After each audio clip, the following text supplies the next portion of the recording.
Hello, I'm Tyler Edlin with 3dbuzz.com, and in video 4 I'll be covering character silhouettes, which will be basically showing how I design characters using a limited values, usually 1 to 3, and then coming up with character designs mostly based off shape. So thank you for watching, and let's begin. Alright, before I begin the silhouette process, I just wanted to mention a few things about them.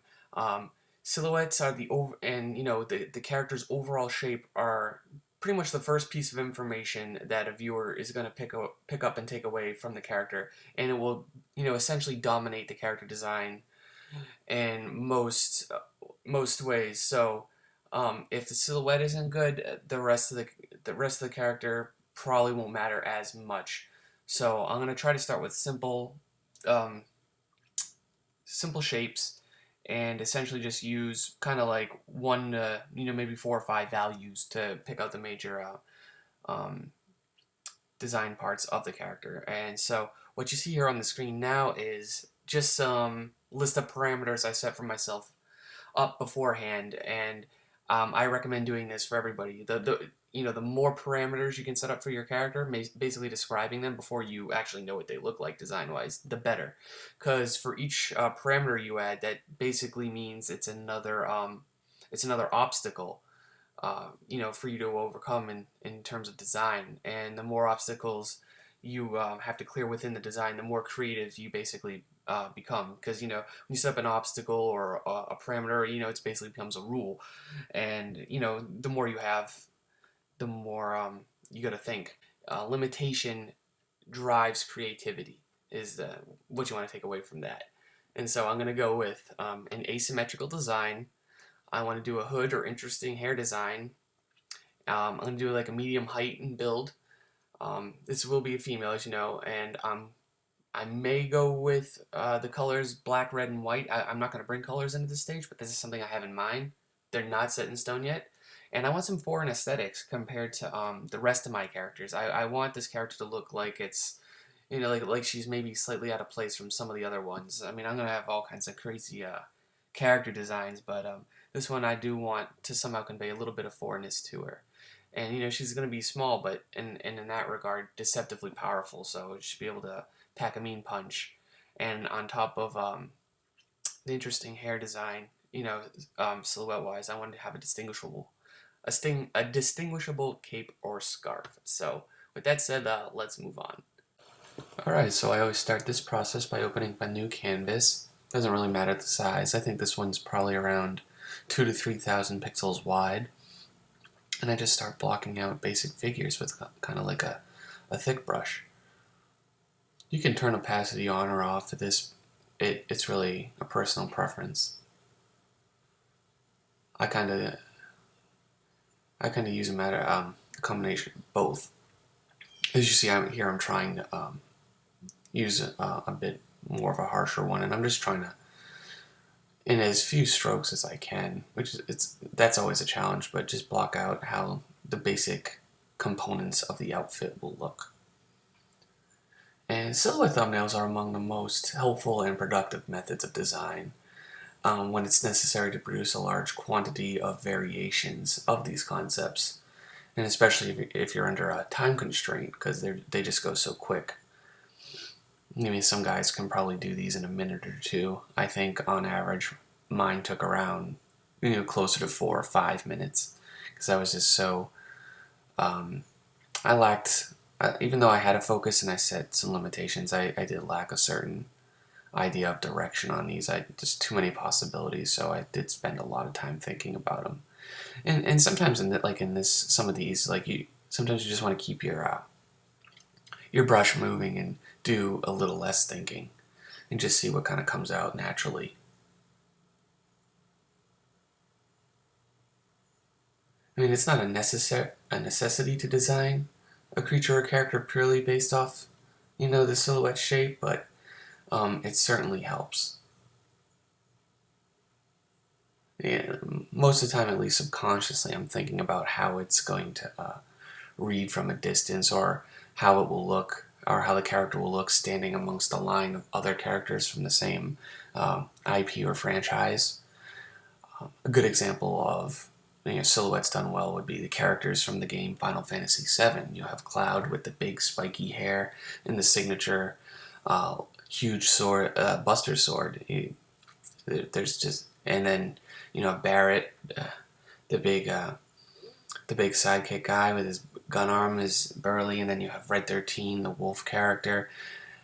Vincent is like the vampire looking guy with the long flowing capes and hair. All the characters just read and are shaped completely differently and are very distinguishable from one another, and that's kind of what I'm attempting here. So I don't get too crazy with the poses at this stage, mostly just generic standing ones will do. But I try a few things. I'm actually pretty terrible at posing characters.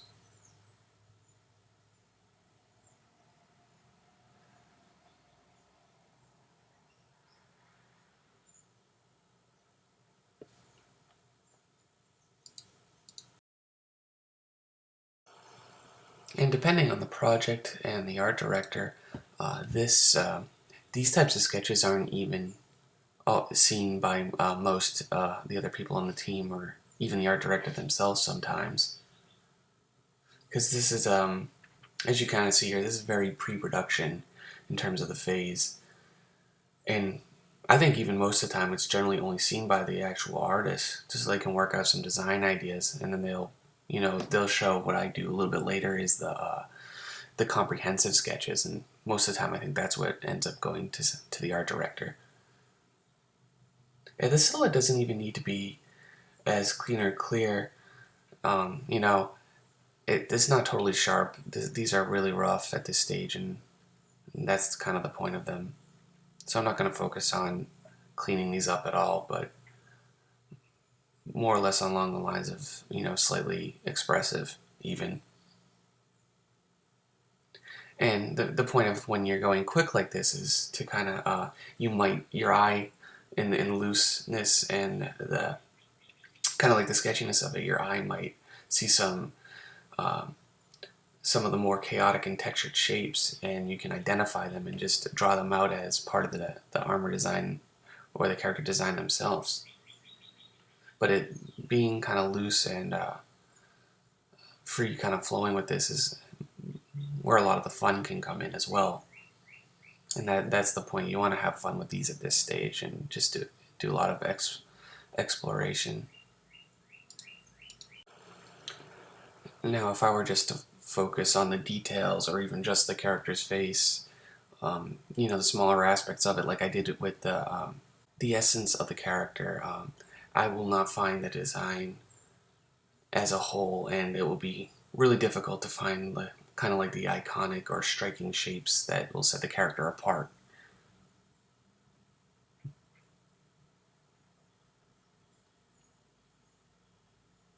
I mean, these silhouettes can range anywhere from abstract to symmetrical, and whatever. But it does definitely help to have a specific type of character archetype, gender, or monster type in mind before just randomly starting the silhouette, unless you're just kind of sketching in front of the couch and just playing with shapes for the fun of it.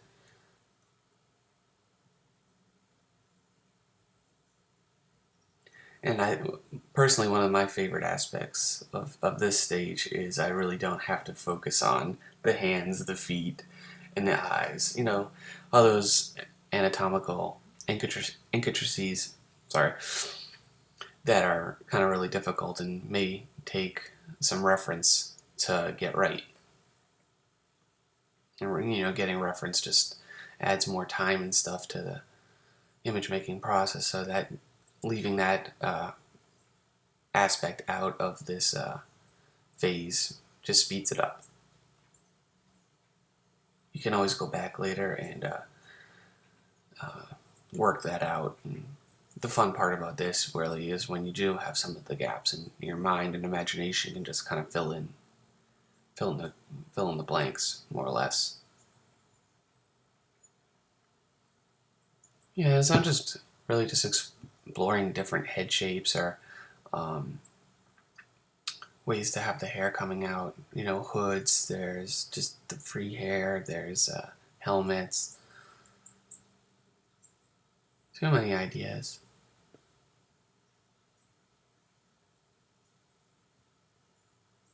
And sometimes I don't think I actually demonstrate this, but you can speed it up if you have some software, drawing or painting software that can mirror what you draw. So you can just draw straight down on one side and basically cuts the time in half if you're doing symmetrical designs, and then you could just shut the option off or and make it asymmetrical. You can I guess you can do that in Photoshop as well if you just draw a line half and just draw half the character and then duplicate the layer and mirror it and flip it horizontally. We'll do the same thing. Sorry for not demonstrating that. I do that once in a while as well.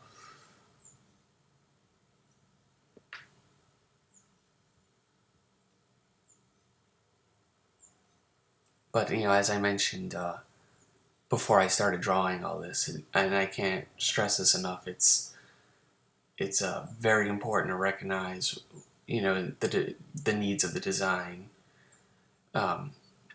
and how it will suit its ultimate purpose or goals. I mean, every character is designed with different goals or different end games in mind, so design accordingly, I would say.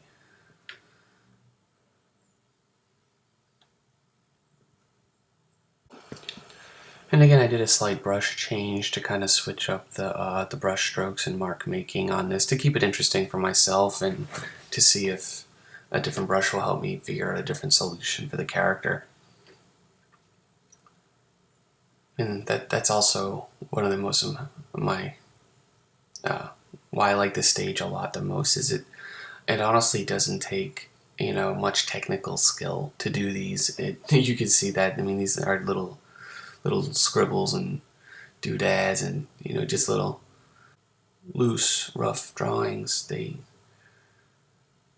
could be done by pretty much anybody at many different skill levels.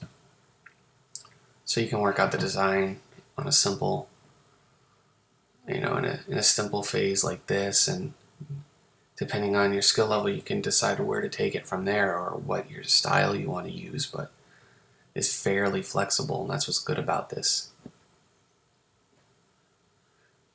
And yeah, keep them lined up. Don't just have a canvas the size of a single sheet of paper where you have one character on a layer and turn it on and off. It does help to see them all lined up like this, because ultimately you're looking for shape. You're looking for shapes and designs that something you can relate to and that suits the character, and it's easier to see what has the most potential when it's next to something or on the same page with something that does not have any potential, because sometimes you don't know what you want until you see what you don't want as well. At least it works like that for me. It may be different for everybody.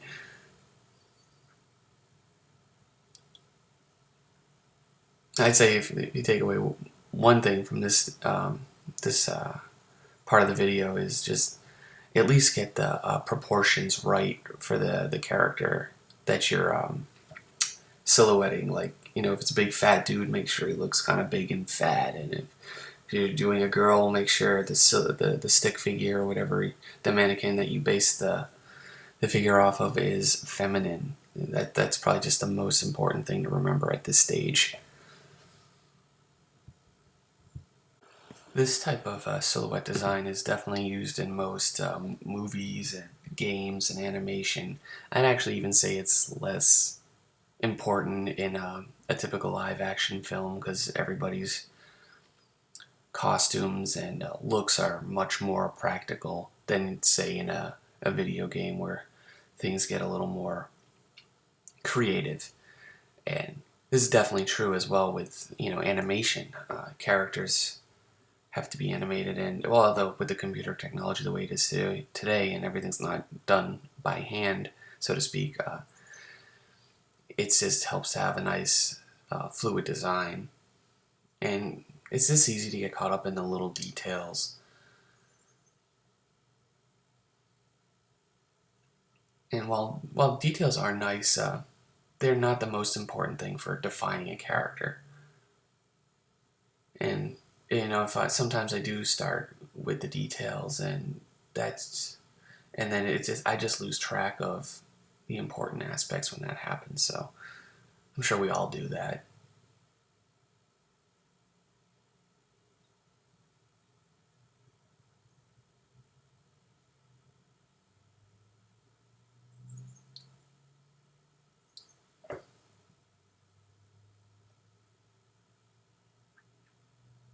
I guess it also helps too in the range of scope of a project or IP. It does help to have a consistent style. I mean, you could take these and go with any kind of style you want. Keep them as just lines, like I'm kind of doing now, with bits of solid shapes, uh, and I'm not talking about consistency at this stage, but when you take them up to and refine them more, it helps to be a little more consistent.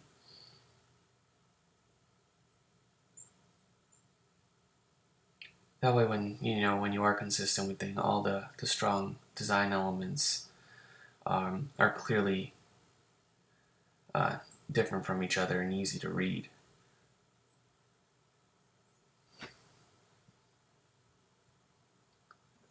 One game I also think about too is what sets it apart. Based on how the character style ended up, was that game Team Fortress 2.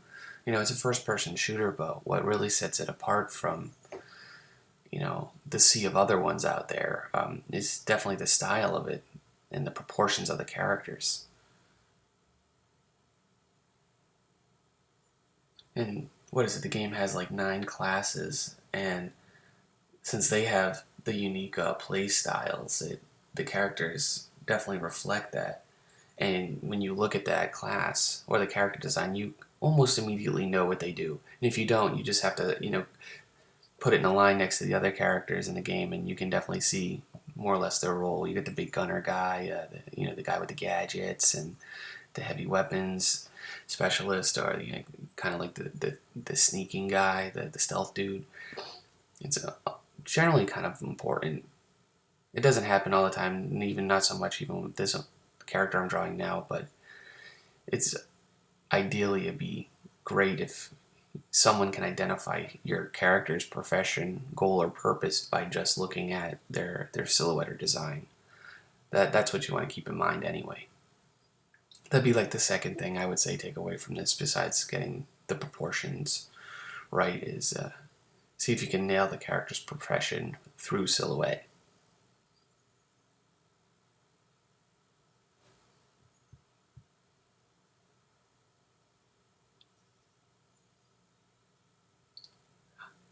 I'm not thinking, this is probably like the only stage, or this and the next few, the only parts of the stage I'm not so much thinking about the body language, the personality, the character quirks, stuff like that. I'm really just looking at the visual aesthetics of the shapes as a whole.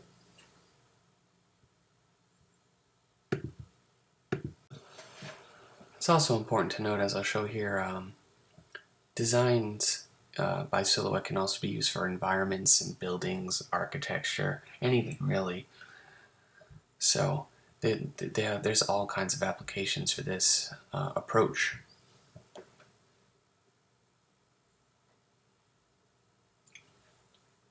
This is fun to you can also discover new styles that you're interested in, or within yourself if you're just exploring silhouettes and using big thick brushes or sharp ones, ink brushes for shapes. You can just kind of discover all kinds of things about your own art when you're playing around with that type of stuff. It can be a lot of fun.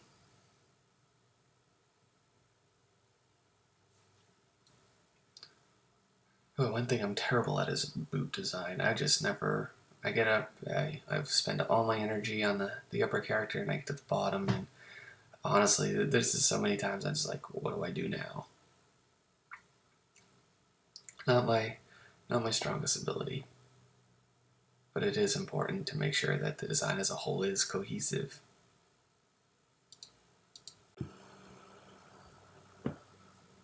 Yeah, see, I just got caught up in the details of kind of suggesting where the face is, which is kind of counterproductive to the whole face, so Gotta be careful, keep myself on track. And there's another quick way to generate ideas or alternative versions of, existing silhouettes you make is just to duplicate them, slide them over, and then you can make the changes. Doing it that way it can feel like cheating sometimes, but you're not really cheating anything, you're just saving time. And you can give it a whole different shape, as you can see what I'm doing here. It looks kind of like a scary Skeletor face out of that. Ooh, I don't want to judge that design based off that.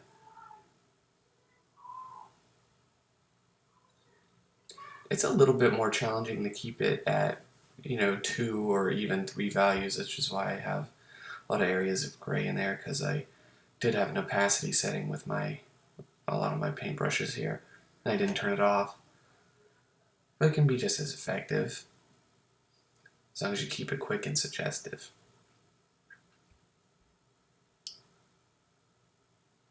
And depending on the project you're working on, or whether it's for yourself, you don't have to make everything insanely real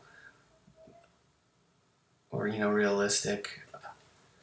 But audiences are willing to a degree to suspend a certain amount of disbelief to enjoy the animation or the video games or to read your comic, whatever it may be.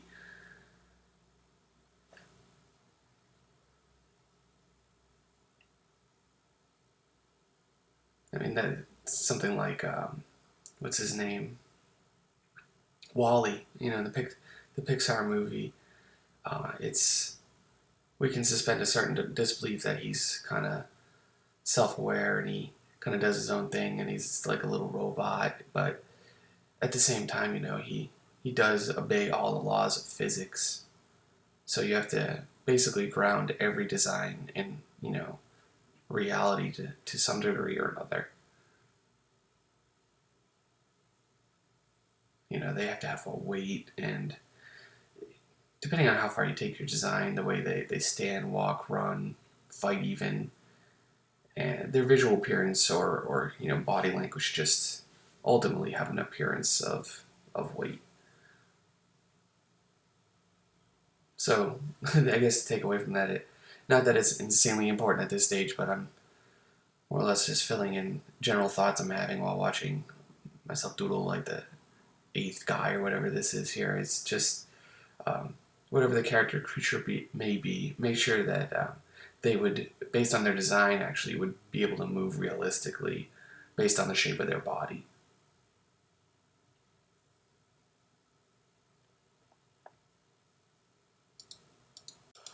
So now that this is wrapping up, I'd just like to take a minute and kind of review some things I went over, or the mindset I had leading me up to this point. And I first started with the adjectives, the general way of describing the character, and that was in the form of their flaws, their backstory, their interests.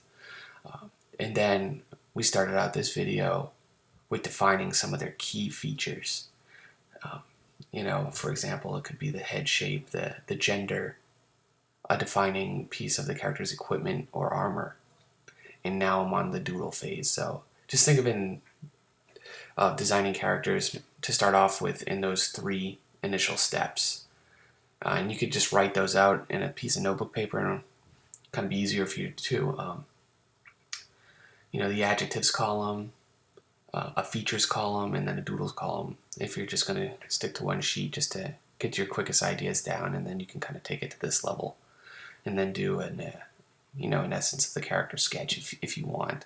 I might be the only one that does that, but I kind of enjoy it. Was entirely optional.